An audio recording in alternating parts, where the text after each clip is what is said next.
Good evening, I'm Kelly Dunn. We are covering the economy this evening. And I'm Jay Cashmere. Thanks so much for staying with us. There was a slight uptick in new home sales at the end of last year, but the numbers were not good enough to help one of the worst years on record for the housing market. As Michelle Franzen reports, high unemployment and the ongoing mortgage crisis have home buyers and the overall housing market still in search of solid ground. On the surface, signed contracts for new homes jumped more than 17% in December compared to the month before, a move in the right direction. The problem? The total number of new homes sold in December only added up to 22,000 nationwide.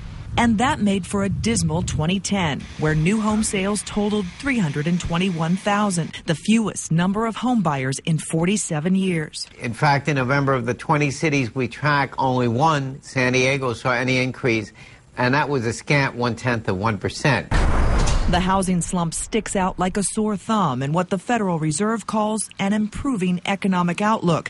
Analysts say, unlike other downturns, the damage caused by the mortgage crisis, a flood of foreclosures and falling home values have kept the market from playing a star role in this recovery. We've got to work through a large excess supply. We probably have twice as many homes on the market as we do in normal economic conditions. As that works down, prices will first stabilize and then hopefully begin to rise. That, along with the hope that springtime will motivate buyers. Michelle Franzen, NBC News. We're digging deeper and dissecting these new housing numbers with Kimberly Miller from the Palm Beach Post. Kimberly has done extensive reporting on housing. Thank you so much for being with us tonight. How does Florida compare to the rest of the country when it comes to these new home sales? Are we doing any better? Well, unfortunately, the Commerce Department report doesn't separate Florida out from the rest of the country. We're kind of lumped into a 17-state region distinguished as the South.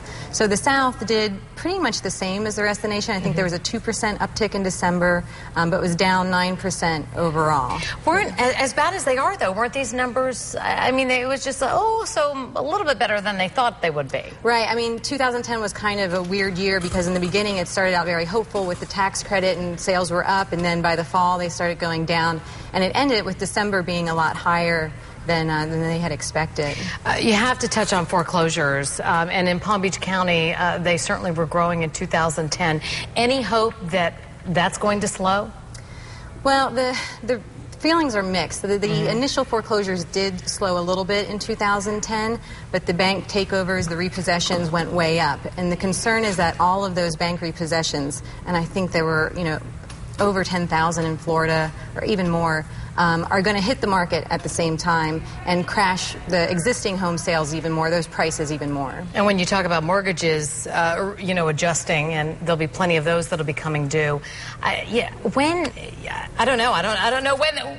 Do you have any insight? When will it all end? When will it finally be, okay, now we know it's turning around? When you talk to realtors, one thing they're saying is that, yes, last week's report on existing home sales, the median sales price was way down. But there are sales, whereas in 2008 they were saying prices were down and no homes were selling. So at least they're saying, home sales are on the increase, and that's a positive sign. So people who own a home right now, stay put. Unless you have a lot of equity in your home.